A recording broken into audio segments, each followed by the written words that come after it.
Bir inəkdən bir ayda 350 manat pul qazandım. Bəs sən nə qədər qazanırsan? Yoxsa qazana bilmirsən? Qazana bilmirsənsə, videomu sonadək izlə və necə qazandığımı sən də öyrən, sən də qazan. Mən bacardımsa, sən də bacaracaqsan. Kənd Qazancı kanalıma xoş gəlmisiniz. Bugünkü mövzumuzu demək olar ki, artıq bilirsiniz. Bir ayda 350 manatı necə qazandığımı mərhələli şəkildə öyrədəcəm. Ən vacib mərhələnin sonuncu mərhələ olduğu üçün bu mərhələnin sonunda danışacağım. Diqqətlə izlə. Ötən videolarımda dedim ki, yeni başlayanlar, kiçik başlayın, olduğunuz sahəni yavaş-yavaş böyüdün. Mən sizə kiçik başlamağı məsləhət gördüm. Təməlsiz başlamağı deyil. Kiçik başlayın, amma sağlam başlayın. İndi isə keçək yaxşı qazanc əldə etməyin mərhələlərinə. Birinci mərhələ düzgün seçim etməkdir. İnək seçimi. Sən inək seçimini düzgün etməsən, yaxşı qazanc əldə edə bilməzsən. Məsələn, 2 ədəd az süd verən inək düşün, 1 ədəd o 2 inəyin verdiyi südü verəcək bir inək düşün. Bu 2 inəyin südü bərabərdir 1 inəyin südünə. Lakin 2 inəyin yediyi yem, ot, 1 inəyin yediyindən 2 dəfə daha çoxdur. İndi bəzi insanlar fikirləşə bilər ki, burada bir yanlışlıq var.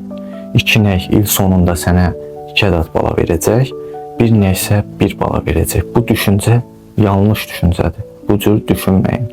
Çünki o inəyin balaları böyüdükcə, o inək nəinki sizə qazanc əldə etdirmək, hətta öz balalarının rasxodunu belə ödəyə bilməyəcək. Ona görə 2 ədəd az süd verən inək saxlamaqdansa, 1 ədəd çox süd verən inəyi saxlamağı məsləhət görürəm. Əgər sən də yaxşı qazanc əldə etmək istəyirsənsə, minimum 10 litr süd verən inək saxlamalısan.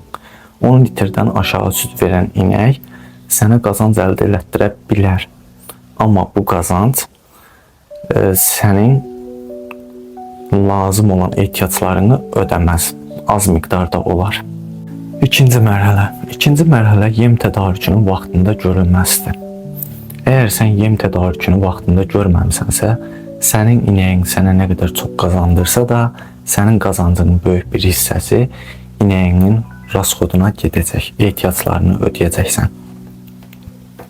Sənin inəyin sənə verdiyi qazancın 1/3 hissəsi ilə minimum öz rasxodunu ödəməlidir. Məsələn, loğru dildə izah edim. Sənin inəyin 300 manat ayda sənə gəlir verir. Bu 300 manatın 100 manatı ilə bu inəyi idarə eləyə bilməlisən. Bunu idarə eləmək üçün də sən daha çox süd verən heyvan seçməlisən. Birinci mərhələyə uyğun olaraq, yəni ki, sənin rasxodların minimuma insin və sən daha çox qazana biləsən. Əgər sənin saxladığın inək qazancının 1/3 hissəsi ilə öz rasxodunu ödəyə bilmirsə, sənin ot sahənin olması vacibdir, şərtdir. Niyə? Çünki sənin ot tələbatını azaldacaq. Sənin rasxodun sadəcə süd artırıcı yemlərə çıxacaq. Əgər sənin ot sahəndə yoxdursa belə, çalış biçim vaxtı ot tədarükünü gör. Çünki biçim vaxtı 3 manata bəyənməyib almadığın otu qışda yalvara gedib özün 6 manatdan alacaqsan. Üçüncü mərhələ birinci və ikinci mərhələlərimizə aiddir biraz. Yəni, sən bu ilki tədarükünü tutaq ki, görmüsən. Amma sənin il uzunu, yəni inəklərin sağılır, bir inəyindən söhbət eləyək, bir inəyin sağılır. Sən yenə də həmən inəyinin qazancının 1/3 hissəsini ay qoy kənara. Çünki bu il lazım olmasa da gələn il mütləq lazım olacaq. Yerdə qalan 3/2 hissəsini istəyirsən xərclə, istəyirsən toparla, yenidən heyvan artımına yatır. Bu sənin şəxsi bir işindir. Amma 1/3 hissəni mütləqdir ki, saxlayasan. Bunu unutma. İndi isə keçək 4-cü və ən vacib mərhələyə. Südün düzgün dəyərləndirilməsi. Südü necə düzgün dəyərləndirək? Hesablamaqla. Gördüyünüz bu inək mənə gündəlik olaraq 15 litr süd verir. Bu aya 450 litr süd deməkdir. Rayon qiymətləri ilə hesablasaq, aya 450 manat pul eləyir süd satışında. Bu mənim üçün kifayət edir. Çünki gördüyünüz bu inəyimin bir aylıq rasxodu 150 manata bərabərdir. Mənə isə 300 manat buradan gəlir. Hal-hazırda hesabladığımız süd litri sadəcə bir inəyə bərabər olduğu üçün 450 litrə bərabərdir. Amma mən bir neçə heyvan saxladığım üçün süd satışını davamlı olaraq edə bilmədiyim üçün başqa məhsullar hazırlamağa başladım. Və bunu hazırlayarkən oturub bir hesablama etdim. Hansı məhsulu hazırlasam, satışa çıxartsam daha çox qazanc əldə edərəm. Çünki elə məhsullar var ki, o məhsulu sən hazırlasan, ziyan edirsən. Ziyan edən və xeyir verən məhsullarımıza baxaq hansılardır və hesablayaq. Birinci başlayaq pendirdən.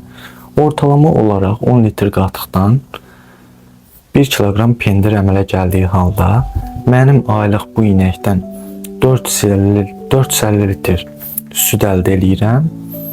Bunu hesablasaq mən aylıq 45 kilo pendir hazırlamış olaram. Ortalama qiymətlə bunu hesablasaq 7 manatla bu 315 manat pul eləyir. 315 manat bir inək üçün çox az bir göstəricidir. Çünki mən 150 manatını bu inəyin rasxoduna ödəsəm, mənə buradan 165 manat gəlir qalacaq. İndi isə keçək nehrə yağına, yəni ən çox qazanc əldə etdirən məhsula.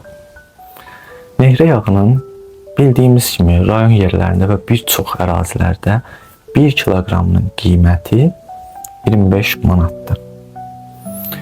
25 litr qatıqdan 1 kiloqram nehrə yağı çıxır və yerdə qalan ayrandan bişirdikdən sonra minimum 4 kiloqram şor çıxır.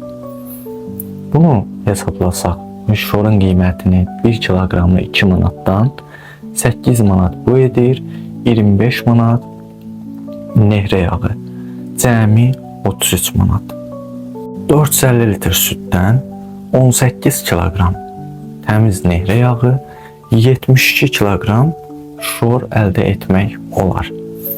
18 kiloqram nehrə yağını 25 manatdan satsan, bu 450 manat eləyəcək. Bunun da üzərinə gəlsək, 72 kiloqram şoru, yəni 144 manat da bu edəcək, cəmi birlikdə 594 manat edir. Nehrə yağı çox sərfəlidir və ən çox qazandıran məhsuldur. Lakin mən hələ ki nehrə yağı edə bilmirəm. Ona görə də daha çox qazanc əldə edə bilmirəm. Mən nə edirəm? İndi isə keçək ona. Çiy südü separatorda, yəni süd maşınında çəkirəm. Çəkilmiş süddən alınan qaymaq 18 litrdə təxmini 1 kiloqram qaymaq əldə edirəm. Və bu 450 litrdə 25 kilo qaymaq deməkdir. Sonra bu qaymaq yoğrulur və yağ halına çevrilir. Bu isə 20 manatdan satış edəndə aya 500 manat pul deməkdir. Separatorda çəkilmiş südün altda qalan südünü, yəni üzü alınmış südün yığaraq onu da sezona görə dəyişən ucuz qiymətlərlə, yəni 20-30 qəpik arasında qiymətlərə satış edirəm. Müəyyən məbləğdə oradan qazanıram. Ortalama olaraq minimum gördüyünüz bu inəklə ayda 350 manat pul qazanıram. Bir məhsul, yəni süd. Amma buna süd kimi baxmayaq. Bunu başqa məhsullara çevirəndə daha çox qazanc əldə etmək olur. Sən nə edirsən? Öz fikirlərini yorumlarda mənimlə bölüş. Gələcək videomuzun hansı sahə haqqında olacağını yorumlarda siz mənə bildirin. Mən sizə məlumat verim. Gələn videomuzda görüşənə qədər.